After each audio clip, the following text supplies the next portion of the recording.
Shalom muri Kristo Yesu, tuguhaye ikaze nanone ku isengesho ribohora official. Uyu munsi ni umunsi tuje kuganira ijambo rikomeye nanjye ubwanjye ryantangaje. Nahishuriwe ikintu ntari nsanzwe nzi, Umwuka Wera amishuriye ibintu ntari nsanzwe nzi biteye ubwoba. Umwuka Wera ahabwa icyubahiro. Yesu Kristo we wamuduhaye uhabwa icyubahiro. Tuguhaye ikaze rero wowe ari ubwa mbere uje kuri isengesho ribohora official.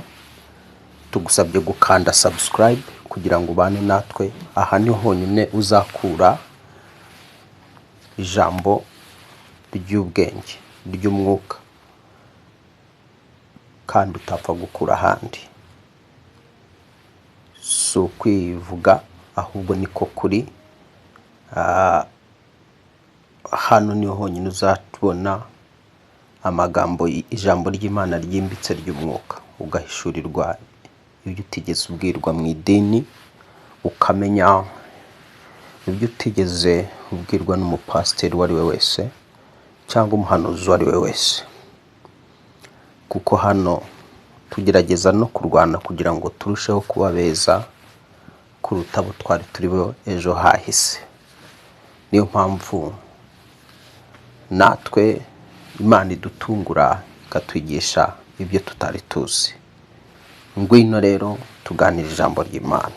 Kangurira undi muntu mushayiringe cyangwa umusangize kino cyigisho cyangwa se iri jambo ry'Imana cyangwa se n'umuyoboro wa cano w'isengesho ribohora. Mubwire ngo vayo ku isengesho ribohora, ahantu honyine ubasha gukura amagambo yimbitse y'umwuka ajijura, abasha kugufasha gusobanukirwa isi y'umwuka ndetse n'uburyo wakorana nayo. Si umwuka igice cy'ijuru, kamenye ko ugomba gukorana n'Imana, uko ugendana n'Imana, n'uburyo ushobora kurwanya isi y'umwijima iba yakugabyeho ibitero. Isi y'umwijima iba yakugabyeho ibitero. Rero wowe wakoze subscribe turagusabiye umugisha, Imana iguha umugisha. Wowe ukora share tugusabiye umugisha. Wowe ufata akanya ugafata nk'icyigisho cyangwa se icano ukayipostinga kuri status yawe, Imana iguha umugisha. Reka rero dusenge nze mbabwira ibyo tugiye kuganiraho. Imana impishuriye nkitangira kugambirira kuganira namwe uyu munsi. Mana, mu izina rya Yesu Kristo turagushimiye kuyishuruguzanye kano kanya. Iki nanjye ntago nari nkizi, ariko mu izina rya Yesu Kristo umwana w'Imana nzima, Uwiteka nuhabwa icyubahiro kuko ari utwigisha ibidufitiye umumaro. Ijambo riravuga ngo uzatujya imbere utwigishe ibidufitiye umumaro. Urakoze kuko ari utwigisha ibidufitiye umumaro. Amashimwe n'icyubahiro kugarukire mu ijuru no mu isi. Fungura umutima wanjye wakire icyo uvugana nanjye. Fungura amatwi yanjye yumve neza kandi asobanukirwe mu izina rya Yesu Kristo. Icyo ngiye guha abantu tugisangire mu izina rya Yesu Kristo. Yesu Kristo icyo tugiye guha abantu tugisangire n'abantu mu izina rya Yesu. Kandi abantu baje hano kuri isengesho ribohora official bose ubahe gusobanukirwa no kumva iki cyigisho no kucyumva neza. Zopete sekiria horia. Urakoze Mwami, urakoze Mwuka Wera, katika jina la Yesu wanesheje urupfu n'ikuzimu. Mpamagaye ubwami bwawe kugota hondi, mpamagaye ubwami bwawe kugota aho uyu muntu ari yicaye cyangwa se aho ari kugenda ayumva iki cyigisho. Kwa jina la Yesu muhe gufunguka no gusobanukirwa cyane ndetse no kwiga icyo Imana ivugana n'ubugingo bwe. Ni mu izina rya Yesu Kristo wamugapfa akazuka. Amen, amen. Ijambo tugiye kuganira ni ijambo rivuga ngo umuryango mu mwuka, umuryango mu isi y'umwuka. Iyo tuvuga umuryango mu isi y'umwuka,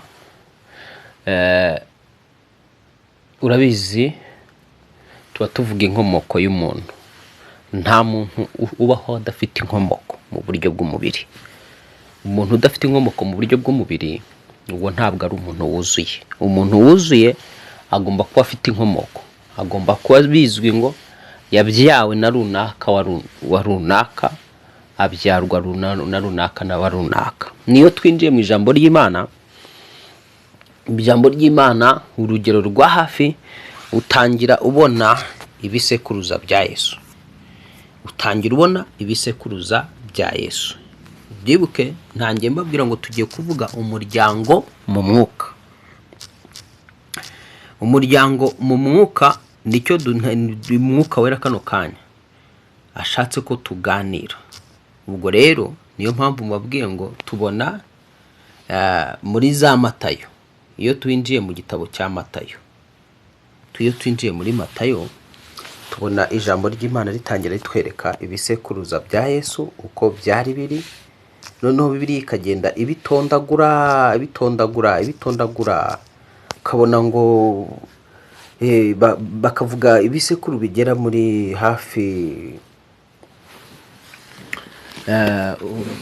muri 40 na bingahe bya Yesu.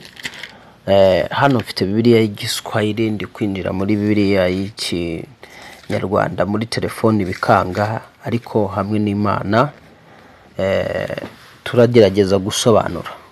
Matayo igice cyaho cya mbere n'umurongo wa mbere hatangira avuga ngo kitabu cha ukoo wa Yesu Kristo, mwana wa Daudi, mwana wa Ibrahimu. Igitabo cy'umuryango cyangwa cy'ibisekuruza bya Yesu Kristo, umwana wa Dawidi, umwana wa Abrahamu. Ubwo rero iyo dutangiye gusoma utangira ngo Ibrahimu ari muza Isaka, Abrahamu yabyaye Isaka, Isaka akamuza Yakobo. Ubwo bikwiriye ko ngo Isaka abyara Yakobo, Yakobo abyara Yuda na bene se biwe, Yuda abyara Peresi na Zera na kwa Tamari. Nuvuga ngo ntago ibintu bivuga ngo tubivuge kuko iki gice cyose tugisome ni igice kirekire. Ndashaka kukwereka ko mu mwuka inkomoko ari y'agaciro. Umuntu agira hakomoka, agira umuryango aturukamo, akomokamo. Noneho rero sasa navugaga umuryango mu mwuka icyo ari cyo. Umuryango, nongere mbisubemo, nari ndimo mvuga umuryango mu mwuka icyo ari cyo. Umuryango mu mwuka rero, iso ukomokaho ninde mu mwuka, akomoka kwande mu mwuka, akomoka kwande mu mwuka, akomoka kwande mu mwuka. Ubwo urumva ko mvuze inshuro enye. Iso afite uwamubyaye, uwabyaye so afite uwabyaye uwo nguwo, gutyo kugeza ku gisekuru cya kane. Noneho abukomokaho, uwo muryango uturukamo ninde. Noneho nyoko afite nyogokuru wawe wamubyaye, nyogokuru wawe afite uwamubyaye, nyogokuruza wawe afite undi wamubyaye. Abo ni bande mu mwuka, bari bande mu mwuka. Umva uko rero ijambo rivuga. Ijambo riravuga ngo igiti cyiza ntago gishobora kwera imbuto mbi, n'igiti kibi, igiti cyiza n'igiti kibi nticyakwera imbuto nziza. Ijambo rikongera rikavuga yuko indimu, igiti cy'imbuto, igiti tuvuge igiti cy'amaronji ntabwo cyakwera imitovu, ntabwo cyakwera indimu, n'indimu ntiyakwera iki, ntabwo yakwera amaronji. Mu mwuka rero umuryango wa wundi ukomokaho, afite icyo avuze mu mwuka uwukomokaho. So rero iyo tugenzuye tukareba icyitwa umuryango, niba uvuka ku muntu wadominwe cyangwa wadominwaga n'imbaraga z'ubusinzi, wakubyaye yaradominwa, ngo umwuka w'ubusinzi waramudominaga, wakubyaye umwuka w'ubusambanyi waramudominaga, wakubyaye umwuka w'ubukene waramudominaga, wakubyaye umwuka w'uburwayi waramudominaga, wakubyaye amahane yaramudominaga, wakubyaye umujinya waramudominaga, wakubyaye biriya byose uzi ko byamudominaga. Mu mwuka umukomokaho uri agashami kavuye kuri uwo muntu, kandi ishami tuzi yuko ribasha konka amazi cyangwa se amashereka avuye mu giti. None ishami ni ishushanyo n'imbuto ikomoka ku giti. Niyo mpamvu Yesu mu kwigisha we yashatse kugira ngo tumuturukeho. Abamwemeye bose bakizera izina ry'abaye ubushobozi bwo kuba abana b'Imana.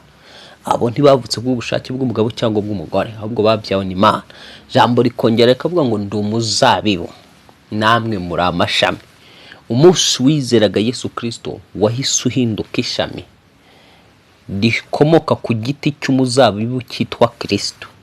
Noneho sasa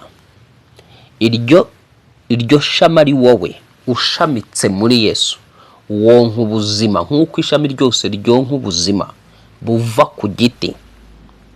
Cya giti kiba cyaragiye kigashorera imizi mu butaka. Niko wowe uri ishami muri Kristo Yesu, wonka ubuzima buvuye muri Yesu. Uzamurira Yesu amashimwe, uvuge ngo ushimwe Yesu ko nonka ubuzima bukuvuyeho. Uri ishami ku muzabibu witwa Kristo. Kuko rero uri ishami ku muzabibu witwa Kristo, menya ngo mu mwuka wahinduriwe umuryango. Menya mu mwuka wundi ntukiri wa wundi wakomokaga kwa wa mugabo wadominwaga n'ubusambanyi, wadominwaga n'ibiki. Ahubwo wongeye gukomoka ku mugabo witwa Kristo. Kristo adominwa no gukiranuka, yatsinze icyaha, atsinda urupfu. Nawe uri umutsinzi w'icyaha, watsinze urupfu biciye muri Kristo Yesu. Ntufite gupfa, ahubwo uzabaho. Ibyo twita gupfa wowe ntuzaba upfuye, ahubwo uzaba wimutse. Uzaba wimutse usubiye iwanyu, cyangwa se uzaba uvuye mu isi woherejwemo usubiye aho waturutse mu ijuru. So iyo rero tugiye kuvuga umuryango mu mwuka, uyu munsi nibwo menye yuko na nyuma yo gupfa umuryango ukomeza. Tuvuge ibi mshatse kuvuga iki? Niba so wawe yarapfuye, sogokuru wawe agapfa, so ubyara sogokuruza wawe agapfa, na sekuruza agapfa, mu isi y'umwuka ya myuka y'abo bantu bo mu maraso y'iwanyu, mu mwuka aho bari, baragenda bagatura mu gace runaka k'umuryango, ariko bakaba bari ahantu hamwe nk'umuryango. Ibi se wari ubizi? Reka nongere mbisubiremo. Niba so yarapfuye, sogokuru agapfa, sokuruza wawe agapfa, sogokuru byara sokuruza wawe akaba yarapfuye, bashangazi bawe, banyoko banyu, baso wanyu bakaba baravuye mu buzima bwa hano ku isi. Uko bari hari kaba hano ku isi bubatse, bafite imiryango, bafite aho babarizwa naho batuye. Iyo bamanutse mu mwuka bambuwe no mubiri, mu isi y'umwuka, iyo miryango, izo roho zikomeza kugira gute? Gukora umuryango. Aho bari bakomeza kuba ari umuryango. Ibi bintu wari ubizi? Ese wari uzi ko Bibiliya bivuga? Iki nicyo rero mpishuriwe. Iyo rero Imana yabwiye Abrahamu mu gice cya 12 kuva ku murongo wa mbere, yavuga ngo va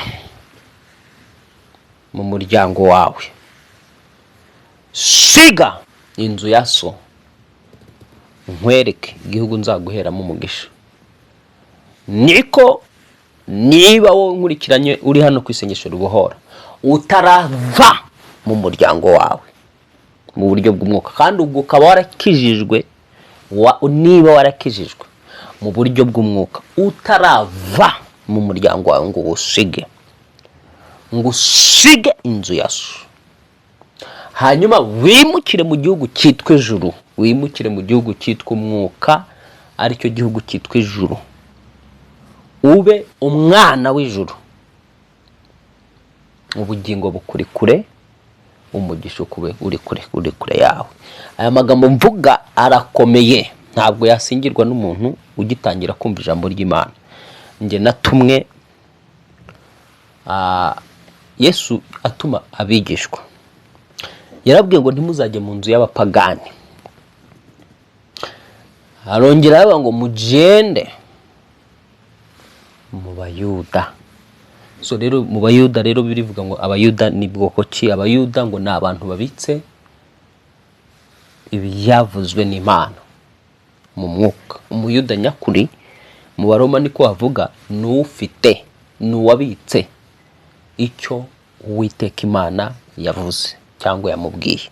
Nge natumwe rero ku bantu basenga, natumwe ku bantu basanzwe bazi Imana, natumwe ku bantu ku bahanuzi, natumwe ku bapasteri, natumwe ku baprofeti, ku baposo, natumwe ku bantu bigisha ijambo ry'Imana, natumwe ku baririmbyi, natumwe ku banyamasengesho, natumwe ku bantu basanzwe basenga bazi Imana.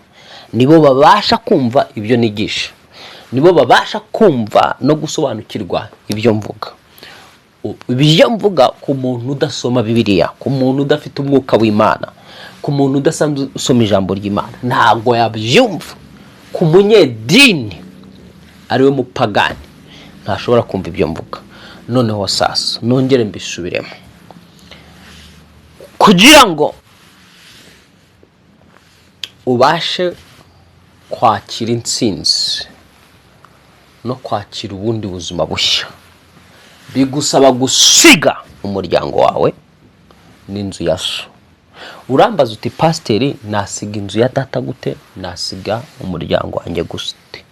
Ibyo tuvuga ntabwo ari ukuvuga ngo urawusiga uwute mu buryo bw'umubiri, ndi kuvuga kuwusiga ukawuta mu mwuka. Mu mwuka wamara gusiga umuryango wawe mu mwuka n'inzu ya so, ugatumbira ikindi gihugu ugomba kuboneramo umugisha. Kandi ikindi gihugu ugomba kuboneramo umugisha nacyo ndagisobanura, ni igihugu cyitwa Ijuru. Ukibarizwa mu muryango wawe, hahandi nawe uzi ukomoka, baterekeraga, babandwaga, bakaraguza.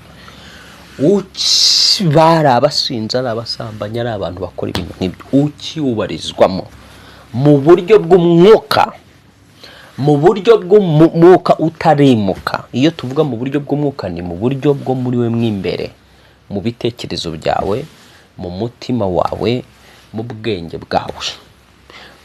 Utarafata umutima wawe ngo uwegurire Imana yonyine ariyo ureberamo agakiza, ariyo uboneramo ubuzima, ariyo uboneramo kubaho, ariyo uboneramo iterambere ryawe, ariyo uboneramo urushako, ariyo uboneramo urubyaro, ariyo uboneramo gukiramo indwara, ariyo uboneramo ibyo ukeneye, ariyo uboneramo buri needs yawe yose. Yani lazima uhame after kwama tazama katika Mungu wa kweli. Yani maisha yako yote tumaini Mungu, na chochote unachokihitaji tumaini kwamba utakipata kupitia Mungu wa kweli. Izere ko cya kindi cyose ukeneye ugomba kukibonera mu nzira y'Imana, ugomba kukibona Imana yakiguhaye. Ukireberera mu muryango, ukireberera mu bana b'abantu, muri ayo maraso yahuturuka. Kandi yahuturuka nawe uzi ko ni umuryango wavukiye mu butware bwa Satani. Bigenda gute rero iyo tuvuga ngo umuryango uri mu butware bwa Satani? Nibiso yaravukiye mu byaha akabisaziramo, karinda apfira mu byaha. Yari umunyamahano urabizi, yari umusinzi urabizi, yari umusambanyi urabizi, nawe urabizi, na mere wawe nuko baraterekeraga bakandwa bakaraguza. Ubwo basogokuru n'abasogokuru bawe nuko nguko bari bateye, ukaba waravutse kuri abantu nk'abo ngabo. Ni ukuvuga ngo ubavukiye mu muryango uri mu butware bwa Satani. None igitangaje nuko uwo muryango iyo umaze abo bantu baba barapfuye, iyo bamanutse za spirit zabo ziramanuka hehe ikuzimu, zigakomeza zikubaka umuryango. Bigenda gute rero? Iyo watangiye kurota iso wapfuye, nyogokuru wawe wapfuye, sogokuru wawe wapfuye, menya ngo babaje kugusura, baje kureba umuhungu wabo, baje kureba umukobwa wabo. Nuvuga ngo bo bazamuka, kandi si bo wabizamuye, ni Satani bazamura ubatuma, cyangwa umurozi akabashika akabazamura. Ese birashoboka ko umurozi ashikwa umwuka wapfuye ukagaruka? Yego nibyo. Tubona umupfumu mu ijambo ry'Imana cyangwa se umushitsikazi ajya gushika Samweli, kandi Samweli yarasengaga. Samweli baramushitse, Sawuli aragenda abwira mushitse ati nshikirwa nkubwire. Undi ati ngushikire nde? Nshikira we umugabo witwa Samweli. Umushitsi arashika, Samweli arazamuka. Nuvuga ngo rero, kandi Samweli icyo gihe yari yarapfuye. Nukuvuga ngo rero igihe ubonye uri kuruta wapfuye wiwanyu arazamutse, nuvuga ngo abavuye iyo ngiyo hepfo mu miryango mu isi y'umwuka, mu muryango bakubona ko wowe ukiri umuntu wabo, uri umwe nabo, kuza rero kugusura, kandi umuzimu wagusuye umwuka wapfuye wagusuye, usuruza ushaka kugira ngo kujyane nyine ujye kubana nawo, cyangwa se ube mu isi upfuye uhagaze ubuje kwica nawo. Umujura nta kindi agenzwa no kwiba no kwica no kurimbura. Nuvuga ngo umwuka wapfuye iyo ukugendereye, ibintu ni bibiri: utakwisha uhagaze ngo guteremwe imico n'ubuzima butandukanye, mbega ubeho nk'umuntu uriho ariko warapfuye uhagaze, ukwica neza ukakwica ukaba wanapfa, noneho ugapfa nyagupfa, ugapfa unanapfuye n'umubiri warapfuye. So urambwira uti rero pasiteri, dusomere ibyo ngibyo uri kuvuga ko umuntu iyo abantu bapfuye imiryango yabikomeza mu isi y'abapfuye. Mbisubiremo, iyo umuntu apfuye mu isi y'abapfuye imiryango irakomeza, bapfu bakomeza imiryango yabo. Noneho mbivuge mu mvugo isobanutse, iyo umuntu apfuye mu isi y'abapfuye ya miryango irakomeza. Yaba ari mu ijuru cyangwa mu ikuzimu, imiryango irakomeza. Mbega ibi bintu rero ngiye kubigusomera, hanyuma ni ngombwa kumenya niba uzasanga abapfuye biwanyu umunsi uzaba uvuye muri uyu mubiri, urebe ishusho y'abapfuye bo mu miryango y'iwanyu, niba bari bakijijwe cyangwa niba bari bazi Imana. Niba batari bazi Imana, niba batarasengaga, niba barabasinzi, niba barabambuzi, niba barabanyamahane, niba baranyamatiku, niba bari abantu mbega nawe uzi, bakaba baravuye muri ubwo buzima bwa hano mu isi badakijijwe, bakomeje mu buzima bwabo hepfo iyo ngiyo ikuzimu niho batuye.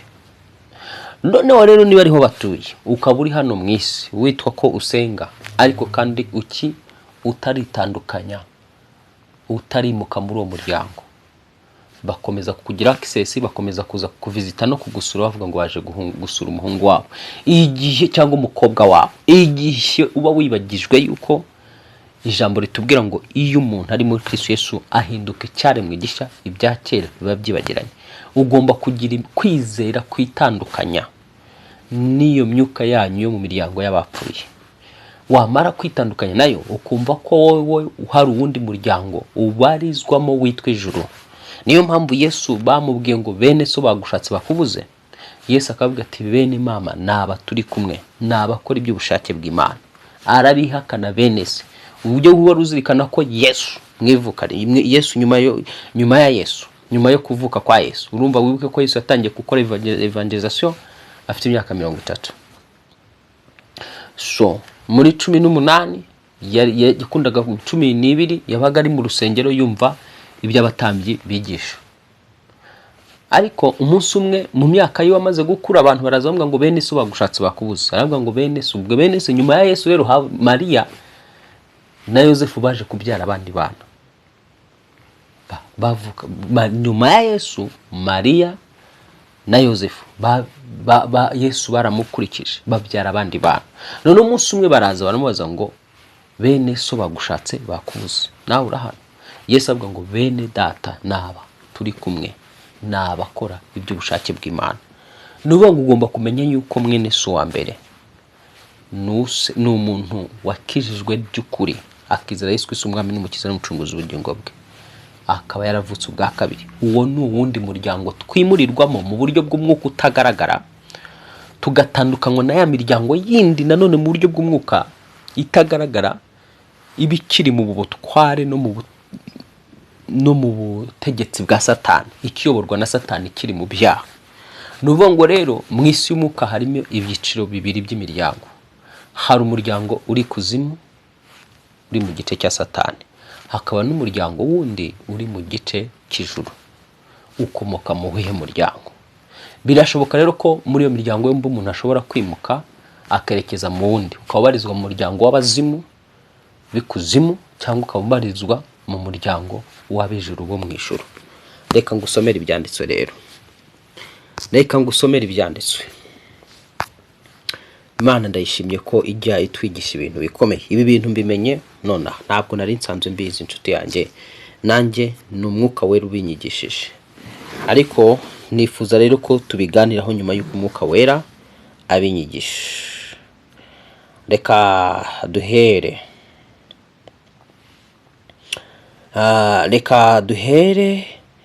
hano mu itangiriro.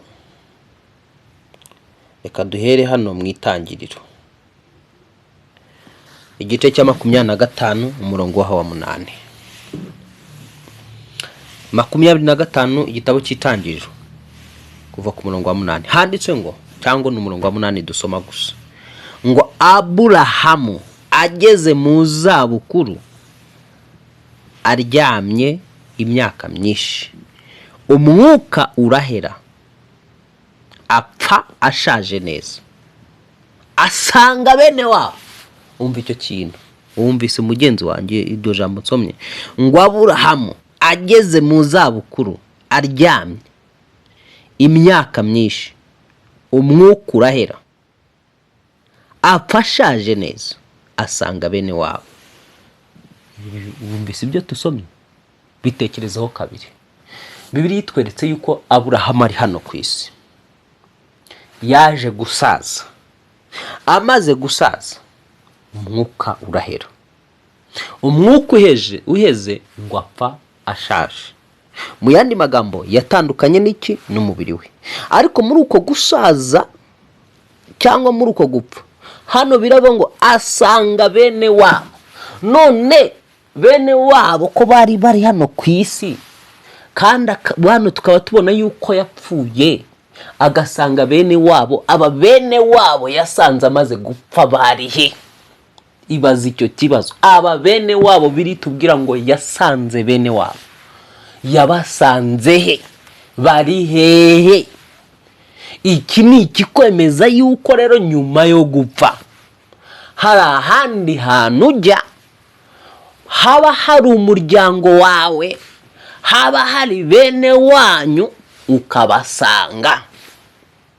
Nongere mbisubiremo, iri jambo riradukonfirima yuko, kuko riravuze ngo Aburahamu, niko rivuze ngo Aburahamu ageze mu zabukuru aryamye imyaka myinshi, umwuka urahera, apfa ashaje neza, ngo ariko asanga bene wabo. Kwibaza rero, aba bene wabo yabasanze ko yari yamaze gupfa hano ku isi. 100% rero yabasanze mu isi y'abapfu nyine, aho abapfu bajya hose. Niyo ngo kumbe rero rikagwishyura yuko aho abapfa bajya haba hari abantu. Noneho aho abo bantu bari, ushobora kwa ni bene, ngo asanga bene wabo. Nyuma yo gupfa uzasanga bene wanyu, uzasanga basogokuru wawe, banyogokuru wawe, baso wawe, aho bari uzagenda ubagana. Biraterwa n'ibyo bakoze. So noneho sasa garuka rero kano kanya, so wawe ari, sogokuru wawe ari, sogokuruza wawe ari, baso wanyu bari, banyoko wanyu bari. Kubizi neza ko bapfiriye mu byaha, kubizi neza bapfuye batazi Yesu Kristo, kubizi neza yuko bapfuye badakijijwe, bari hehe? Igisubizo ni iki rero. Hari ikuzimu, hakaba n'ijuru. Mu ijuru hari abagomba kurijyamo ko bagomba kuba baritwaye ku isi. Ikuzimu nabo hari abajyayo bitewe nuko bitwaye ku isi, uko bari karakteri zabo, indangagaciro zabo, ibyo bakoraga, uburyo bagendanaga n'Imana. Simvuze ngo umuntu ashobora kugira karakteri nziza akagira imico myiza ariko ntabone yapfa akajya ikuzimu. igihe atigeze yakira Yesu Kristo mu mutima we ngo amwakire nk'umwami we n'umukiza n'umucunguzi w'ubugingo bwe, niyo yaba afite imico myiza imeze gute n'ingeso nziza zimeze gute, atarigeze yinjiza Yesu Kristo mu buzima bwe ngo amwakira mwizere ko yamupfiriye akikorera ibyaha bye n'ibicumuro bye akapfa azize we, kuko ibyaha bibabarirwa muri Yesu Kristo, ntabwo bibabarirwa mu mirimo myiza dukora no mu mico myiza tugira, bibabarirwa muri Yesu Kristo. Nyuma ya Yesu Kristo akatwanduza imico ye, tukisanga turigize gute, turavuga nkawe, turagenda nkawe, atari imico twihimbiye nubwo ari myiza, kwihimbira cyangwa kwihingamo umuco mwiza n'ingeso nziza, ariko hari ingeso zikwinjiramo za Yesu Kristo nyuma yo kumwizera, arizo twita imbuto z'umwuka wera, zigatangira gukorera muri wowe. So nukuvuga ngo rero uwo rero uhakira Yesu Kristo umwami n'umukiza n'umucunguzi w'ubugingo bwe akakira umwuka wera, uwo ni ujya mu ijuru. Noneho rero sasa niba iso yari yarakiriye Kristo umwami n'umukiza n'umucunguzi w'ubugingo bwe, cyangwa sogokuru wawe n'abandi menya ngo abo bantu bo mu muryango wawe bari mu ijuru. Nuva muri ubuzima uzasanga abo bene wanyu mu ijuru, nuva muri ubuzima wapfuye bene wanyu ari abapagani, ari abantu batigeze bizera Imana, uzabasanga aho bari ikuzimu. Urumva icyo kintu kidakaze. Noneho rero reka dusome irindi jambo rikomeza kudushimangirira. Tangiro 25:17 haravuga ngo imyaka Ishimayeli yaramye ni 137, umwuka urahera arapfa asanga bene wabo. Hano turabona yuko na Ishimayeli nyuma yo gupfa umwuka we umaze guhera yasanze bene wabo. Aba bene wabo bari hehe? Mwisi y'umwuka, aho za roho zabo zaruhukiye. Nuvuga ngo we nka gupfa nugucomoka kwa roho y'umuntu cyangwa umuntu nyakuri w'umwuka w'ubugingo akasohoka mu mubiri we, akamburwa no mubiri umufasha kuba ku isi, agatandukanywa nawo agakomeza muri yasi yindi itabamwe imibiri, ibamwo abantu b'umwuka cyangwa bazaroho. Noneho sasa birababaje ubaye usenga ukaba wapfa ukazisanga mu isi y'abapfu, bene wanyu bapfuye bapfiriye mu byaha. Benshi ntabwo bajya batekereza ngo bibwire yuko nyuma ubu buzima burangiye bwa hano ku isi, ntabwo bajya bahishwe yuko nyuma y'ubu buzima hari ubundi buzima bukomeza bw'umwuka. Hano ku isi hari ubuzima bw'umubiri, hirya ya hano ku isi hari ubuzima twita ubuzima bw'umwuka, aho umwuka ukomereza umuntu w'umwuka akomereza kujya kuba umubiri wabo se. Noneho rero aho ngaho aho umwuka ukomereza kujya kuba, menya ngo hari yindi myuka y'abantu bo mu miryango y'iwanyu bambuwe imibiri, batuye iyo mwisi y'umwuka, baba mwisi y'umwuka. Hari ababa bari kuzimu, hari abana bari mu ijuru. None rero swali lako ninaloweza kukuuliza, je, wewe ukifa utafuata ndugu zako wenu upfa uzasanga bene wanyu mwisi y'umwuka? None se niba uzasanga bene wanyu mwisi y'umwuka, harya bakiri ku isi bari abantu bwoko ki? Uwo muryango wawe hano ku isi ni muryango bwoko ki? Ucishe mu ijisho urakijijwe cyangwa ntukijijwe? Noneho sasa uriya wamaze kuva muri ubuzima, wabandi b'umuryango bapfuye bakijijwe cyangwa ntibari bakijijwe? Ngaha rero Yesu yavuze ngo yaje gutanya umwana na nyina mukazana nyirabukwe. Ngaha Yesu yavuze rero ngo avuga amagambo akomeye nkayo ngayo mvuze ngo yaje gutanya umwana na nyina mukazana nyirabukwe. Ngaha Yesu yongeye kuvuga ngo umuntu ukunda se kuruta we ntakuriye kuba we, kuba uwiwe. N'umuntu ukunda nyina cyangwa umwene se kuruta uko akunda Yesu ntakuriye kumukurikira. Ngaha rero ijambo nanone rivuga yuko bidashoboka ko umuntu utaravutse ubwa kabiri abasha kwinjira mu bwami bw'Imana, kuko icyabyawe n'umubiri ari umubiri, n'ikibyarwa n'umwuka nacyo ari umwuka. Aha niho hakenerwa kuvuka ubwa kabiri. Niba uvuka kuri so umusambanyi cyangwa se umusinzi, ukaba uvuka kuri so umurozi uroga umupfumu, nkubwire ngo wowe utavutse ubwa kabiri nawe uzaroga, nutavuka ubwa kabiri nawe uzasambana, nutavuka ubwa kabiri nawe uzaba umunyamahane, nutavuka ubwa kabiri ibyo byose yakoraga azabikora, ibyo nyoko yakoze nawe uzabikora. Ukeneye kubyarwa ubwa kabiri. Kubyagura ubwa kabiri rero bigutuma utangira kugira imico cyangwa imbuto z'umwuka cyangwa se karagiteri z'uwakubyaye ubwa kabiri ari we Yesu Kristo. Semene amen. Kuvuka ubwa kabiri bituma ugira karagiteri z'umuntu, z'uwo wavutseho ubwa kabiri ari we Kristo Yesu cyangwa se ari we Mana aremye ijuru n'isi. Ugasanga watangiye kwakira imico iva kuri ku Mana aremye ijuru n'isi, ugasanga ufite indangagaciro z'ubumana atari zo wihanzemo z'umuntu, ahubwo zituruka ku Mana. So umuryango mu mwuka urawumvise ko no mu mwuka ukomeza, urabiyumvise ko nyuma yo gupfa imiryango ikomeza. Umva nanone Itangiriro 3:5-29 none aravuga ngo Isaka umwuka urahera arapfa, asanga bene wabo ageze mu zabukuru. Esawu na Yakobo abana be baramuhamba. Urabyumva hano ko Isaka hano batubwiye ngo umwuka we waraheze, nawe asanga bene wabo ageze mu zabukuru. Bene wabo yabasanze, nongere nkubaze, aba basanze ko hari abasize ku isi.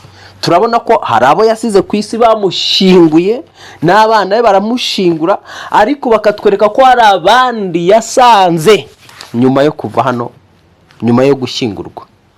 Mbega nshuti mukunda muri Kristo Yesu, ese ibi bintu wajya gubitekerezaho? Ese ibi bintu uvugishije kuri wari ubizi? Ese wari uzi yuko nyuma yo gupfa uzasanga bene wanyu bo mu muryango? Bitewe n'aho bagiye, aho niho uzabasaga. Niba rero wowe warize Yesu Kristo umwami n'umukiza n'umucunguzi w'ubugingo bwawe, wowe ufite abandi bene wanyu batari bariya, ufite abandi bene wanyu batari bariya.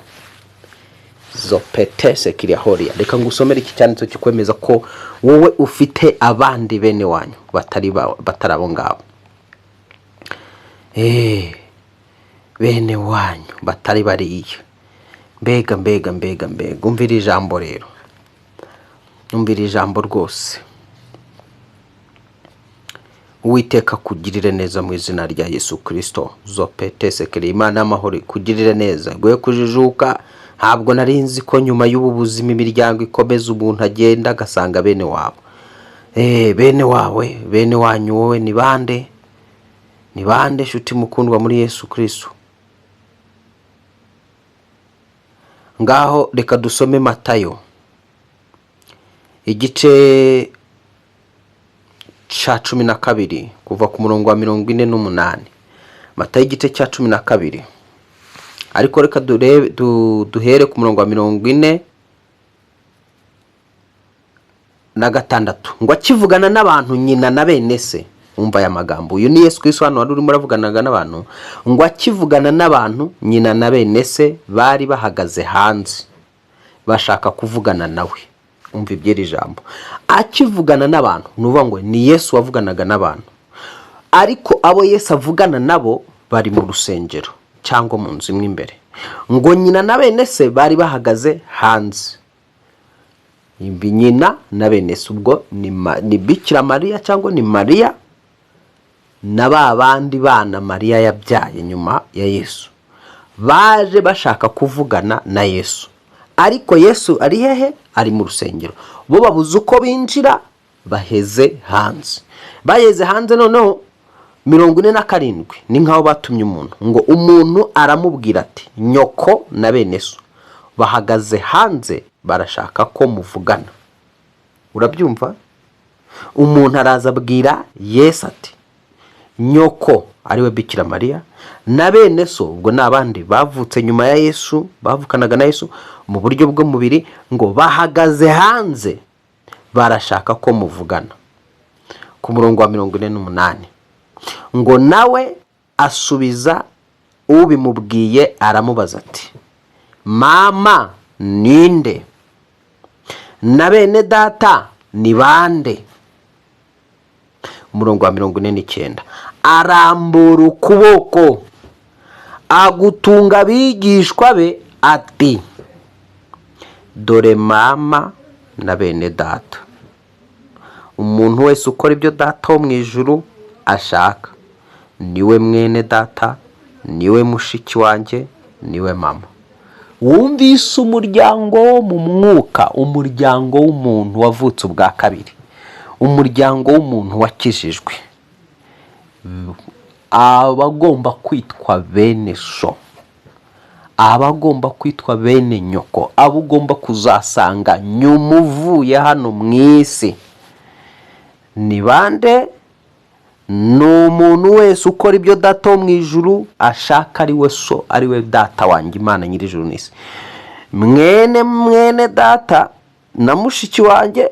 Numva niko Yesu yivuze ngo umuntu wese ukora ibyo data wo mu ijuru ashaka niwe mwene data, niwe mushiki wanjye, niwe mama. Nuvuga ngo wowe niba uzi gukora ibyo Imana ishaka, ukaba waravutse ubwa kabiri, ntukiri umusinzi, ntukiri umwicanyi, ntukiri umusambanyi, ntukiyoborwa na kamere, mu mwuka wahise uhindurwa, uhabwa uwundi muryango. Hari abandi bene so, bene nyoko.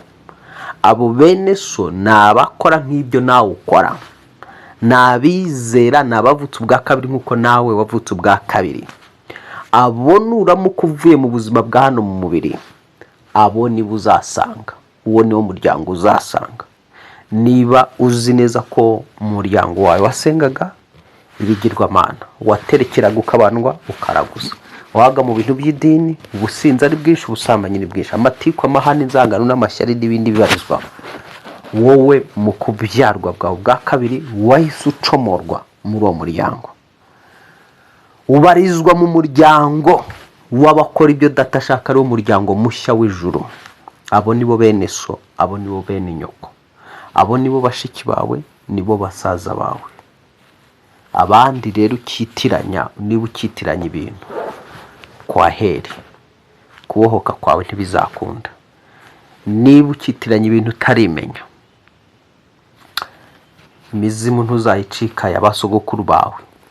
Bazajya baza bakomeza kuza kugusura, bumva ko baje gusura agahungu kabo kandi wituka usenga. Bazajya baza kugusura bumva ko baje gusura agakobwa kabo kandi bumva yuko wavutse ubwa kabiri, kubera utarabyizera, utaranimenya. Gitambuwe kwa damu ya Yesu, nakutangazia gitambuwe kwa jina la Yesu. Ndagusengera kugira ngo wihishurirwe, wimenye uriwe mu izina rya Yesu. Ndakumanura umwuka w'Imana kugira ngo uguhe kwimenya, uguhe kujijuka umwuka w'Imana, uguhe kwisobanukirwa mu izina rya Yesu, mu mwuka urinde. Kandi numara kwisobanukirwa no kwimenya, uhagarare muri cyo wimenyeho n'icyo wizeye mu izina rya Yesu Kristo. Zopetese holia, ndakwaturaho kwisobanukirwa no kwimenya kuri umwana wavutse ubwa kabiri muri Kristo Yesu, kuri wavutse ubwa kabiri muri Kristo Yesu. Uri umwana w'Imana isumba byose. Bariya witaga bene so, bene nyoko, sibo nyakuri. Bene so na bene nyoko n'abakora ibyo data ashaka, n'abakora ibyo Imana ishaka, n'abasenga Imana y'ukuri, niba abandi bakunda Imana. Abo nibo basaza, abo nibo bashiki bawe. Abandi rero ntacyo mu gipfana, bariya bapfuye, nta sano gifitanye n'imyuka y'abapfiriye mu byaha mu izina rya Yesu Kristo. Abapfuye batizera muri Yesu Kristo, abapfuye batazi Imana isumba byose, abapfuye batayikorera. Ngutandukanyije nabo, nawe uvuga uti nitandukanyije nabo mu izina rya Yesu Kristo. Nitandukanyije n'imiryango. Umva wowe warotaga bapfuye, so wowe yapfuye kandi uzi ko yapfiriye mu byaha. Umva wowe warotaga sogokuru wawe na babandi bose uzi bapfiriye mu byaha, ukabona bagusura bakugenderera. Ni ukuvuga ngo wowe ikimenyetso kigaragara simusiga yuko ukiri umuntu wabo, baracyakubona nk'uwabo, uri umwe nabo. hari akagozi katigeze gacika. Kandi iyo usuwe n'abapfuye hari ibyo babaje kwica, ku buryo iyo batishe bimwe mu buzima bwawe ngo upfa uhagaze, bashobora kwica n'umubiri wawe bakakutwara ukajya kubana n'abaho bari. Ndagusengera rero kano kanya, nyuma yo gusobanukirwa yuko nyuma yo gupfa imiryango ikomeza mu buryo bw'umwuka, bagatura bakagira aho babarizwa. Noneho nawe ukiri ku isi ukaba uramutse upfuye wabasanga, ndakwaturaho kugira ngo niba ukomoka mu miryango itarikijijwe, ngo utandukanye nayo ntuzigere usanga iyo miryango y'abatakijijwe mu izina rya Yesu Kristo. Usanga bene so ba Aburahamu, usanga ba Musa, ba Eliya aho bari, ba Yesu Kristo, bariya bigishwa 12 n'abandi bantu b'abanyarwanda uzi bageze mu ijuru cyangwa se bari mu isi bakora ibyo gukiranuka. Abo nibo bene wanyu, abo niwe mu miryango twebwe tubarizwamo, twebwe twarimuwe. Nk'uko Imana yabwiye Aburahamu ngo siga umuryango wawe n'inzu ya so, twebwe twamaze gusiga imiryango yacu n'inzu ya wa muso w'umubiri. Twagiye mu kindi gihugu cyitwa Ijuru, tuvuka ubwa kabiri, turi abana b'ijuru, turi abana bugingo. Imana igumugisha, Imana ikugirire neza. Nizere ko ufashijwe, nizere ko wungutse ibindi bintu bikomeye bishya utaruzi mu buzima bwawe. So kanda subscribe, kanda share kugira ngo iki cyigisho gisangize n'abandi basobanukirwe byinshi. Imana igumugisha, Imana ikugirire neza. Ni ibyanditswe twasomaga, ntabwo ari ibyanjye nivumburiye. Mwabyumvise, twabisobanuye cyane, twabitinzemo cyane, wabisobanukiwe, wabimenye, nta kindi. Imana igumugisha rero, Imana ikugirire neza. Nkwifurije kuzasanga ba Mose, ba Eliya, bari abantu nyine wavuga ko ari bo bene wanyu, aba bamenye Imana, nk'uko wumvise ngo nk'uko wisomeye ubwawe ngo imyaka Ishimayeli yaramye ni 137, umwuka urahera arapfa, asanga bene wabo. Abo bene wabo aho yabasanze rero, kandi hari abo yarasize ku isi, nuvuga ngo bari mu isi y'abapfuye, bari mu isi y'ibidafite imibiri. Umenye yuko nawe mu gupfa kwawe, niba ukijijwe neza cyane, uzasanga bene wanyu bandi bakijijwe bari mu ijuru. Niba udakijijwe wishushanya, uzasanga bene wanyu babandi uzi bapfiriye mu byaha, barabasinzi, babakibara abarozi, uzabasanga aho bari. Imana ikurinde kuzabasanga aho bari, ngaho bari batakijijwe. Imana igumugisha. Shalom shalom, turi kumwe iminsi yose.